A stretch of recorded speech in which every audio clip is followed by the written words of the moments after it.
Hello friends, this is Kik, and today we have a packed episode. We'll be covering Neuralink, which has implanted its chip into a second patient; OpenAI, which is hiding its text recognition technology for ChatGPT-generated content; Nvidia caught in the illegal collection of videos spanning a lifetime; Google's X Labs, which has developed powered pants that make walking easier; the Chinese military showcasing a bird drone in action; and NASA secretly discussing using Crew Dragon to return the Starliner crew. All this and much more right now. Let's get started.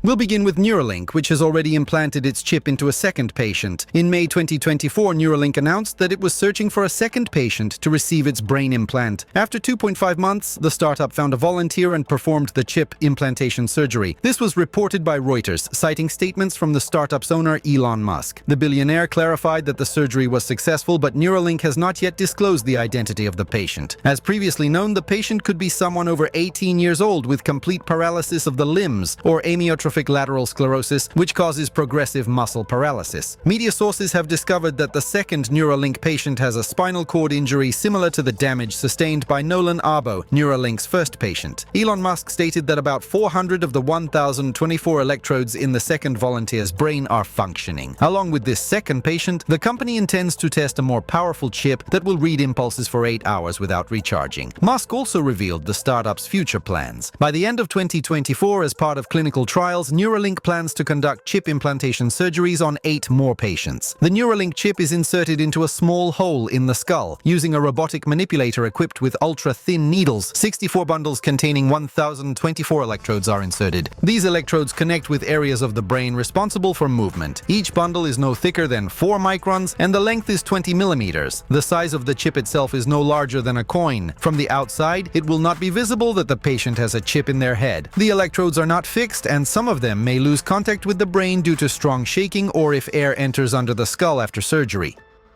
Next, let's talk about OpenAI, which has been hiding a technology that can recognize text written by ChatGPT. OpenAI has a technology that can recognize with 99.9% accuracy whether text was written by ChatGPT, but the developer has not made it publicly available, according to the Wall Street Journal. The company fears that releasing a tool for detecting ChatGPT-generated text could lead some users to stop using its AI solutions. A survey conducted by the company among loyal ChatGPT users showed that nearly a third would stop using the AI bot or use it less frequently if this tool were offered. The proposed technology involves embedding invisible watermarks in the text that can be detected by OpenAI's detection technology. This technology can determine whether all or part of the text was written by ChatGPT. However, some employees expressed concern that these watermarks could be easily removed by simple methods, such as translating the text through Google Translate into another language and back, or adding emojis to the text and then manually removing them. Sources report that in early June, top managers and researchers at OpenAI held a meeting to discuss the project. The participants agreed on the effectiveness of using watermarks to determine text authorship, but no final decision has been made, as last year's user survey results raise concerns about losing the audience.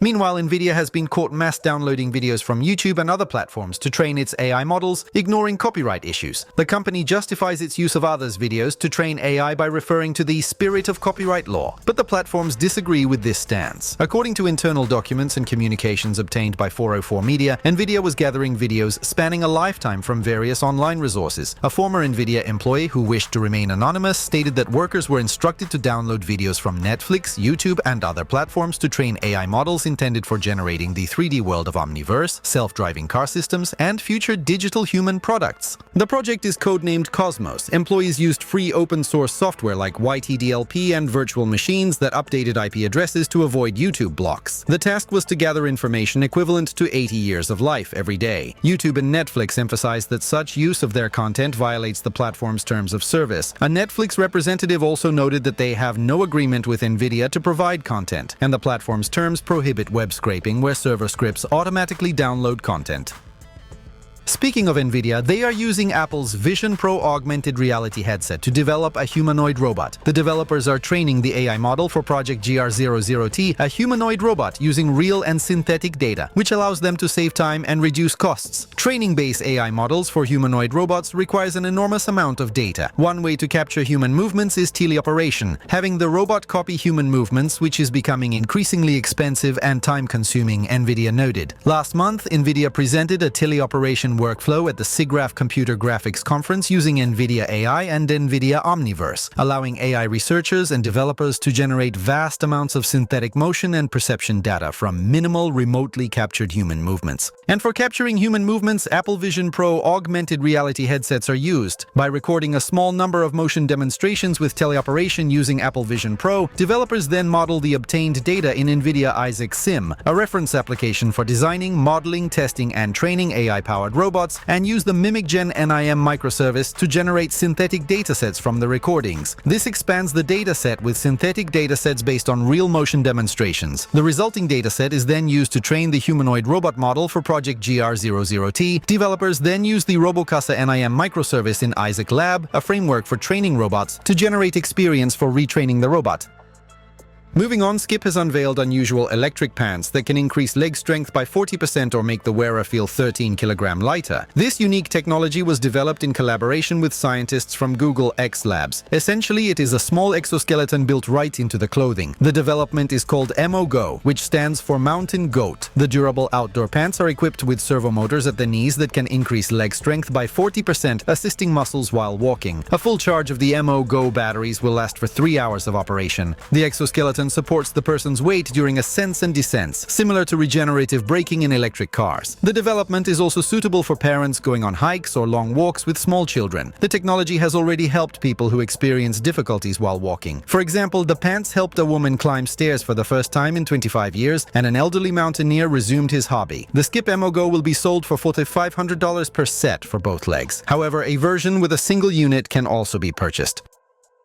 The Oak Ridge National Laboratory has made a significant step forward in electric vehicle development, achieving a record 270 kW per hour for wireless charging of the Porsche Taycan EV. This happened just 3 months after reaching 100 kW per hour with the Hyundai Kona. The new ORNL system can charge electric vehicles from 10% to 80% in less than 20 minutes, replenishing 50% of the charge in about 10 minutes. The secret lies in using a magnetically resonant transfer platform with polyphase windings that create a rotating magnetic field. Another key difference between this system and analogs is its compactness. The powerful 270 kW receiver fits into a box designed for 11 kW charging stations.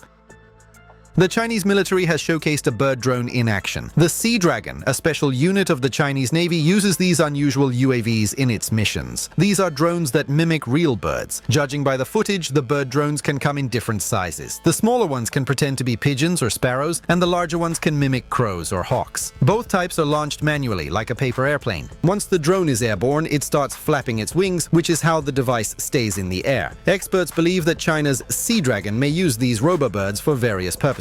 For example, bird drones can observe enemy forces and perform kamikaze attacks. The chances of such a drone being detected are lower due to its natural appearance. The Chinese bird drones are large enough to potentially carry 1 or more video cameras, communication equipment, micro warheads, and other payloads. And what would a kick episode be without space news? NASA is working on alternative ways to return the Boeing Starliner crew to Earth, primarily involving the use of Crew Dragon. Astronauts Butch Wilmore and Suni Williams have been on the International Space Station for almost 2 months, although their mission was initially planned to last only a week. One of the main issues is the failure of several Starliner attitude control system engines, which are necessary for maneuvers and re-entry into Earth's atmosphere. Despite successful engine tests in orbit in recent weeks, NASA has not yet made a final decision regarding their reliability. Last weekend, NASA and Boeing conducted additional engine checks, but the results did not satisfy all of the agency's engineers. SpaceX is also actively working on a scenario where 2 or 4 astronauts would return to Earth aboard the Crew 9 mission. The standard crew size is 4 people. This mission is scheduled for August 18th but could be postponed. SpaceX has already prepared spacesuits suitable for Wilmore and Williams, allowing them to return on Crew 8, currently docked at the ISS, or on Crew 9. It's unclear how the crews will be distributed between the 2 Dragon flights. Possibly if 4 people go on Crew 9, 5 astronauts could return on each of the 2 Dragons. And that's all for today. Thank you for watching. Don't forget to subscribe and hit the bell to stay updated on high-tech news. Peace to your home.